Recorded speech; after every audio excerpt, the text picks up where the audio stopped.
અરવલ્લી જિલ્લામાં ચંદન ચોર સક્રિય થયા છે। જિલ્લાના માલપુરના ઉભરાણ ગામના 2 ખેતરમાં થઈ ચંદનની ચોરી। 2 ખેતરમાં 6 ચંદનના ઝાડ કાપી તસ્કરો ફરાર થયા। રાતના સમયે કટરથી ચંદનના ઝાડ કાપી ચંદન તસ્કરીને અંજામ આપ્યો। એક ખેતરમાંથી 2 અને બીજા ખેતરમાંથી 2 ચંદન ઝાડની તસ્કરી કરાઈ છે। 4 લાખની કિંમતના ચંદનના ઝાડ કાપી તસ્કરો ફરાર થયા। ખેડૂતે પોલીસ સ્ટેશન ખાતે ફરિયાદ નોંધાવવાની તૈયારી દર્શાવી છે।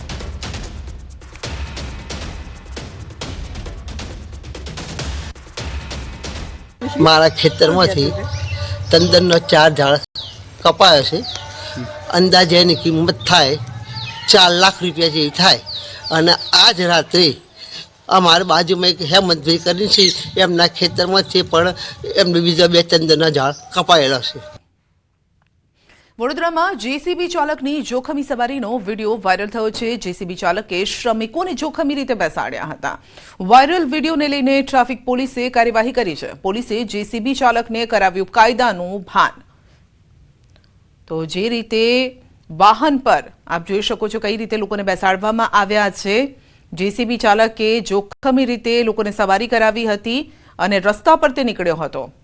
વધુ અપડેટ મેળવીશું સંવાદદાતા હાર્દિક પાસેથી। જે હાર્દિક, એક તરફ વાહનો અકસ્માતનો ભોગ બની રહ્યા છે, લોકો મોતને ભેટી રહ્યા છે, અને તેવા સમયે આ જોખમી સવારી।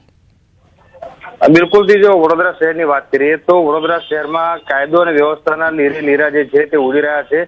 એનો જ આ એક ઉત્તમ નમૂનો કહી શકાય, કારણ કે જેસીબીનો ચાલક જે છે તે જે શ્રમજીવીઓ છે તેમના જીવને જોખમમાં મૂકીને ગંભીર રીતે જોઈ શકાય છે દ્રશ્યોમાં કે કઈ રીતે તેને શ્રમજીવીઓને જેસીબી પર બેસાડ્યા હતા। આથી પ્રવૃત્તિ ગેરકાયદેસર કહી શકાય। અને ખોડિયારનગર 4 રસ્તાથી દરજીપુરા તરફ જવાના રસ્તા પરથી આ જેસીબી પસાર થતું હતું। દરમિયાન એક નાગરિક જે છે, જાગૃત નાગરિક દ્વારા આખો જે ઘટના જે છે તેનો વિડીયો બનાવવામાં આવ્યો અને ત્યારબાદ પોલીસ જે છે તે એક્શનમાં આવી। સંજય, દર વખતે અહીંયા સવાલ એ જ ઉભો થાય કે જ્યારે મીડિયા પોલીસની આંખો ખોલે ત્યારબાદ જ પોલીસની આંખો ખુલે છે। સવાલ અહીંયા બીજો એ ઉભો થાય કે જ્યારે જેસીબી ત્યાંથી પસાર થયું હતું ત્યારે ટ્રાફિક પોઈન્ટ ઉપર શું કોઈ જવાન ગેરહાજર હતા? કારણ કે જો જવાનો હાજર હતો તેમની ફરજ બનતી હતી કે તેઓ જેસીબીને ત્યાં રોકે અને ત્યાં જ દંડીય કાર્યવાહી કરે, પરંતુ દર વખતે મીડિયા અહેવાલ પ્રસિદ્ધ કરે અને ત્યારબાદ પોલીસ જે છે તે વાહવાઈ લૂંટવા માટે કાર્યવાહી કરતી હોય છે અને આ પ્રકારના વિડીયો જે છે બિફોર આફ્ટર કરીને મીડિયા સમક્ષ રજૂ કરતી હોય છે। સદ્યા જી, આપનો આભાર।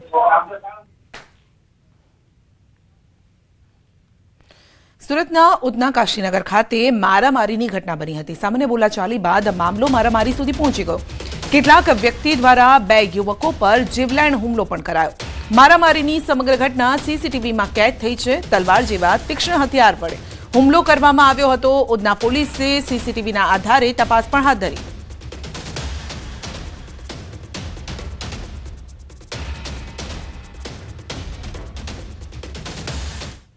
જામખંભાળિયામાં માત્ર 920 રૂપિયા માટે થયો જીવલેણ હુમલો। પાનના દુકાનદારે 920 રૂપિયાની ઉઘરાણી કરતા 4 લુખ્ખા તત્વોએ બેફામ રીતે વેપારીને માર માર્યો। જો કે પોલીસે 4 ટણી બાજુને પકડીને હવા કાઢી હતી। તો લુખ્ખા તત્વોના આતંકના દ્રશ્યો જામખંભાળિયાના છે। અહીં પાનના વેપારીએ લુખ્ખા પાસે બાકી 920 રૂપિયાની ઉઘરાણી કરી હતી અને ત્યારે આ તત્વો ગુસ્સે ભરાયા।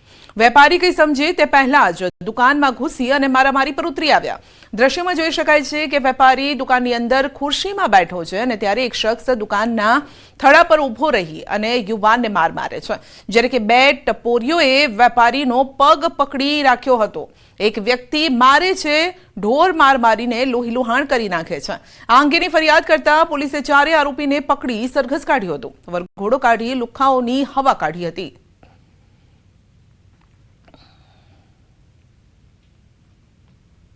જૂનાગઢમાં યુવકે પ્રેમિકા સામે જ આપઘાત કર્યો। એક પ્રકરણમાં 32 વર્ષીય જાબીર કાદરી નામના યુવકે આપઘાત કર્યો હતો। શરીર પર પેટ્રોલ છાંટી અગ્નિ સ્નાન કરી આત્મહત્યા કરી હતી। રાયજીનગર કમર્શિયલ સેન્ટરમાં એક ખાનગી કંપનીમાં બનાવ બન્યો હતો અને પોલીસે ઘટનાસ્થળે પહોંચી મૃતદેહને હોસ્પિટલ ખસેડ્યો। પરિવારે મૃતદેહ સ્વીકારવાનો ઇનકાર કર્યો હતો। જો કે પોલીસે યોગ્ય તપાસની ખાતરી આપતા મામલો સમેટાઈ ગયો। 24 કલાકમાં ફરિયાદ નોંધાવવાની પોલીસે ખાતરી પણ આપી।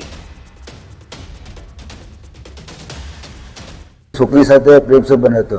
આજથી 4 મહિના પહેલા પણ થયો ત્યારે ગળામાં બળફાંસો કરી લીધો। ત્યારે પછી મેં પોલીસ કીધું કે પોલીસ ખાતામાં જઈને આપણે જાહેરાત કરી દીજીએ। કેસ લખાવી દીધો. એની બાઈના નાના માણસ 4 મહિના પહેલાં એના માણસને પણ મારવાની ધમકી આપી હતી મારા છોકરાને કે દુકાને આવી તને મારશું કે. આજે તો પછી મોતીબાગમાં કોમ્પ્લેક્સમાં ગયા હતા. એ છોકરી પણ હતી ને મારો છોકરો પણ ગયો હતો. જનતાના કામ કરવાના બદલે વિસાવદર નગરપાલિકાના ચીફ ઓફિસર અને ભાજપ ઉપપ્રમુખ વચ્ચે ઝપાઝપી થઈ.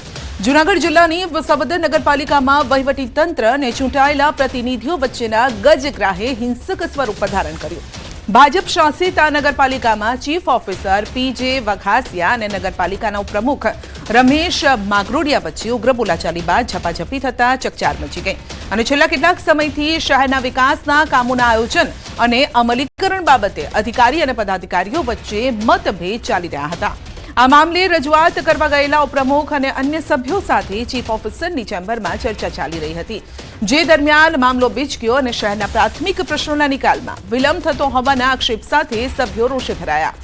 આ આખી ઘટનામાં બંને પક્ષોએ એકબીજા પર ગંભીર આક્ષેપ કર્યા. ચીફ ઓફિસર પીજે વઘાસિયાએ આવેશમાં આવીને છરી બતાવી ડરાવવાનો પ્રયાસ કર્યો. આ બઘાટી બાદ બંને પક્ષો વિસાવદર પોલીસ સ્ટેશન પહોંચ્યા. ચીફ ઓફિસર અને ઉપપ્રમુખે એકબીજા વિરુદ્ધ લેખિતમાં ફરિયાદ કરવા માટે અરજી આપી.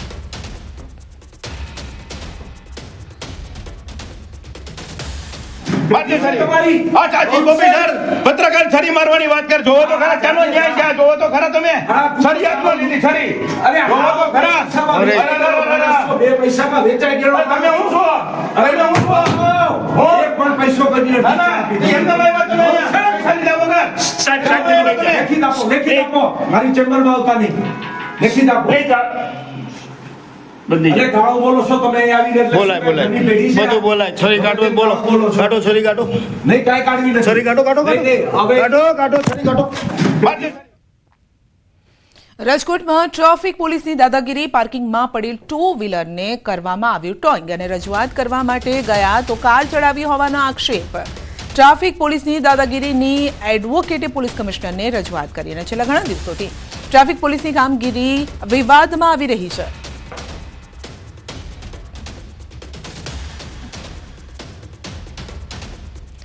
તો ટ્રાફિક પોલીસની દાદાગીરી અહીં સામે આવી છે, જેનો વિડીયો પણ સામે આવ્યો છે. પાર્કિંગમાં રહેલું 2 વ્હીલર ટો કર્યું હતું અને રજૂઆત માટે ગયા તો કાર ચઢાવી હોવાના આક્ષેપ કરી દીધા. તો આમ કરીને સામે પક્ષે ડરાવવાનો ધમકાવવાનો પણ પ્રયત્ન થઈ રહ્યો છે અને ટ્રાફિક પોલીસની દાદાગીરીનો આ એક વિડીયો પણ સામે આવ્યો છે.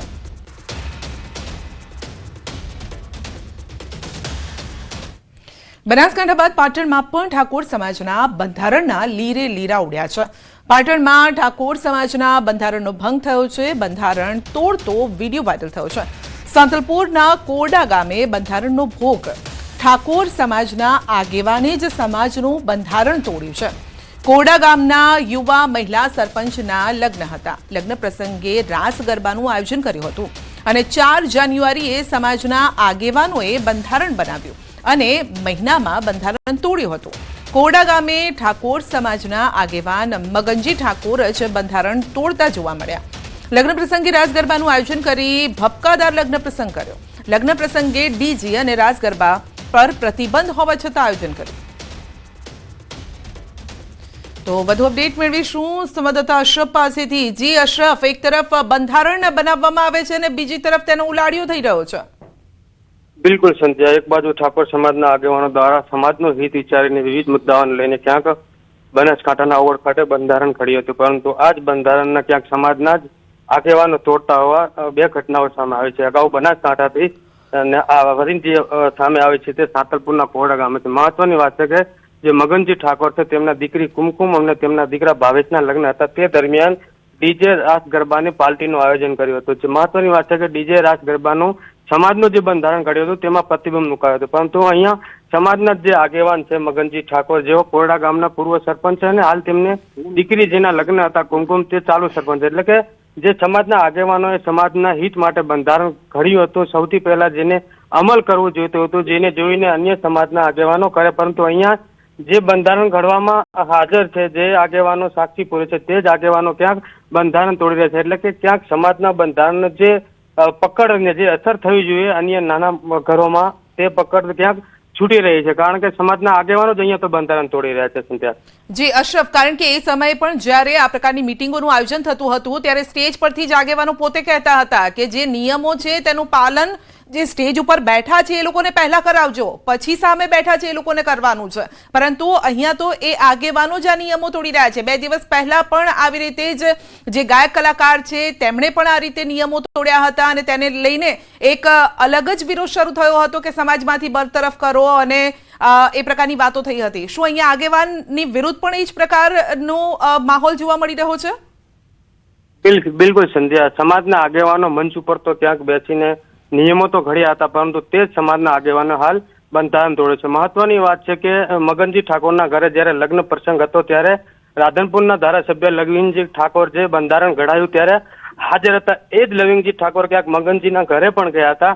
લવિંગજીને પણ ક્યાંક ખબર હતી કે મગનજી ઠાકોરના ઘરે ક્યાંક રાસ ગરબાનું આયોજન છે, પરંતુ તેમ છતાં સામાજિક અગ્રણી તરીકે કોઈ પણ